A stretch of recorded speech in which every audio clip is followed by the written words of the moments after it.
You've probably eaten M&Ms. In fact, we don't think there's anyone that has not eaten the hard candy, or something that looks like it at least. But did you know that the Spanish Civil War is one of the reasons M&Ms were created? Well, of course you didn't. This is Munchable, and today we'll be looking at how the Spanish Civil War led to the creation of one of the most recognized candy brands in the world. But first, what are M&Ms? This definition would be useful if you're one of the 3% of people who have never heard of M&Ms before. Where did we get that number? Don't worry your head about that, just trust us. Now, M&Ms are multicolored button-shaped chocolates that consist of a candy shell surrounded by a filling of different varieties. M&Ms are made by Mars Incorporated, one of the biggest chocolate companies in the world. In fact, Mars Incorporated is so large that one of the heiresses to the company's wealth is the richest woman in the world. But enough about Mars Incorporated, let's talk about the making of M&Ms. Like all great sweet stories, M&Ms started with one man. The man? Forrest Mars Sr., son of Frank C. Mars, the founder of Mars Company. Forrest Mars Sr. was born in 1904 and was raised in Canada after the divorce of his parents. As a child, he rarely saw his father because of the strained relationship between his parents. He graduated from Yale University in 1928 at the age of 24 after acquiring a degree in industrial engineering. But Forrest wasn't to be an industrial engineer, or any kind of engineer for that matter. He was destined for something better, something sweeter. As an adult, Forrest reunited with his father at Mars Company, and the duo started running the company together. However, that wouldn't last. They soon ran into a disagreement over the expansion of the company. Forrest wanted to expand the company abroad, but his father was against it. Any other man would have agreed with his father. After all, he was the owner of the company, and there was little that could be done. However, Forrest Mars Sr. wasn't any other man. He decided to take a buyout from his father and move abroad. Even if the Mars Company couldn't expand, Forrest already knew enough about manufacturing to expand on his own, without the Mars Company. He moved to England, and very soon he experienced success. He developed the Mars Bar and Maltesers, and he did all this while estranged with his father. Aside from creating these candies, he also worked for some other companies like Nestle and the Tobler Company. But Britain didn't agree with the sensibilities of Forrest, and he soon returned home. After getting home, he started his own food business, just like his father did. If he wasn't going to expand the Mars Company, at least he was going to be its competition. His company, Food Products Manufacturing, established the Uncle Ben's rice line, and he also established a pet food business called Pedigree. By all accounts, he was doing pretty well. But well is never enough, and Forrest was constantly looking for ways to capture more of the processed food market share. For this, he needed a product, something that everyone would want to buy, something that would be so amazing yet so simple. In 1939, thereabouts, Forrest visited Spain for some business. At the time, the Spanish Civil War was ravaging the country. While the war was almost rounding up, there were still a lot of visible effects from the worst of it. It was during this trip that Forrest got the idea for M&Ms. While in Spain, he saw Spanish soldiers eating chocolate pellets with a hard shell. These chocolate pellets at the time were known as Smarties, and they were British made. One of the reasons soldiers ate these chocolates was because the hard shells made them difficult to melt. That way, they could be easily transported without spending too much money. It was the best candy for soldiers. The fact that the outer shell of the chocolate was made with hardened sugar syrup meant that both the shell for the chocolate and the chocolate itself was edible. When Forrest saw this, he was struck with the idea for M&Ms. To the best of his knowledge, there was nothing similar in America, and if he produced it with his company, he'd become a pioneer. And that's what he did, and that's one of the reasons he became a pioneer. In 1941, Forrest Mars received his first patent for his own process of making chocolate pellets, like what he'd seen in Spain. Production began that same year in the factory located at 285 Badger Avenue in Clinton Hill, Newark, New Jersey.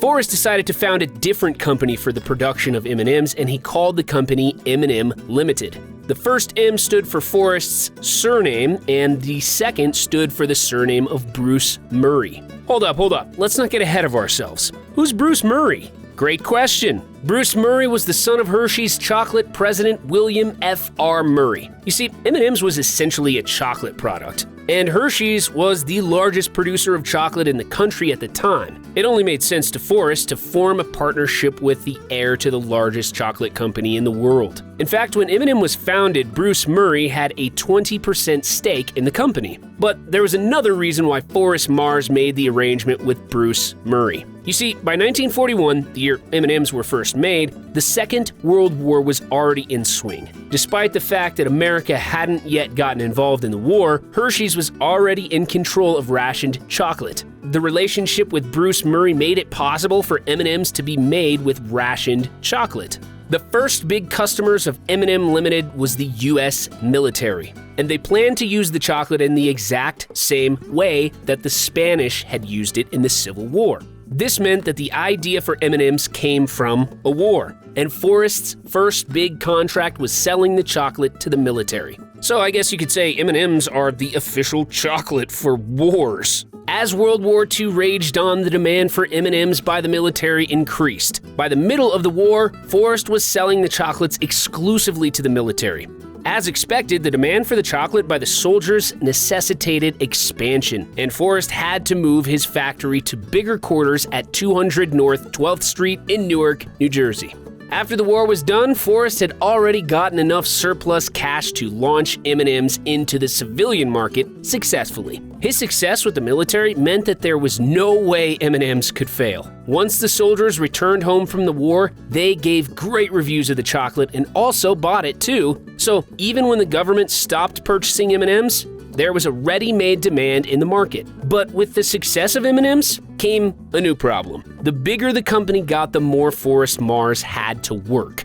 And the more he had to work, the more he got frustrated and unbending. Bruce Murray didn't like this part of Forrest at all and decided that he would leave the company. He met Forrest and asked for $1 million buyout, and Forrest granted it to him. It was a win-win situation. Forrest would be able to steer the ship of M&Ms the way he wanted, and he would no longer have to consult with Bruce. On the other hand, Bruce would no longer have to deal with Forrest's sappiness and unbending nature. While it was the end of a partnership, it was the beginning of great things for Forrest Mars and the company. In 1950, the popular tagline, "It melts in your mouth, not your hand," was introduced to the brand.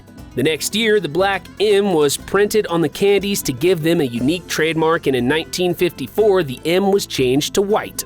Even after 10 years of being in the business of producing M&Ms, M&M Limited, the company licensed to produce it, was still expanding. This is because the demand continued to rise almost astronomically. In the early 1950s, the Midwest Research Institute in Kansas City, Missouri, worked on behalf of M&Ms to perfect a process whereby 3,300 pounds, 1,500 kilograms, of chocolate centers could be coated every hour. By 1960, after just 20 years, M&Ms had become one of the biggest candy brands in the United States. In 1964, Frank C. Mars died, and Forrest Mars took over the Mars Company. He merged all of his food companies with the Mars Company to create one of the biggest food processing companies in the world. But that wasn't the end for M&Ms. That wasn't the end at all. In 1980, after conquering the American market, the candy set sights in dominating the international market. The Mars Company started exporting the candy to countries like Australia, Canada, Europe,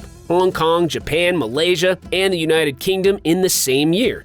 And in 1981, M&Ms made history by being the first chocolate to visit space. Yes, space, as in outer space. They were launched into orbit with the Columbia Space Shuttle, becoming the first candy in space. Unlike many other candies, M&Ms haven't changed much since their introduction to the world in the 1940s. The basic ideas behind the chocolate remain the same, although the colors and the fillings may have experienced limited changes. When the M&Ms first entered the market, there was only one flavor. Today, that flavor is called plain, normal, and there are now several flavors like the peanut flavor and the peanut butter flavor. Quickly, what's your favorite M&M flavor? Tell us in the comment section below. Mine is the peanut flavor. Did you know that the peanut flavor was the second flavor of M&Ms to be introduced into the market? Did you also know that Forrest Mars was allergic to peanuts and he never tasted the peanut-flavored M&M? Well, now you do. Now, back to the story. M&M has also remained largely successful because of how difficult it is for other companies to create replicas of the chocolate. Mars Incorporated is still privately owned, and even though Forrest Mars died in 1999, his children still run the company. Till today, no one can say for sure what goes on in Mars Incorporated factories, and rumors say that contractors hired to fix the machines have to be let in blindfolded, and that executives of the company often disguise in order to have meetings with competitors. While all these cannot be substantiated, we have to say that whatever Mars Incorporated is doing, it's working.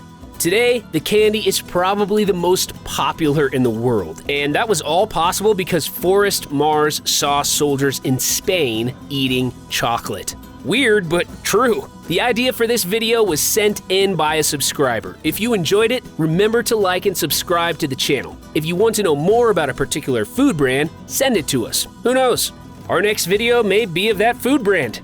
This is Munchable. Hope you enjoyed the video. Munch on!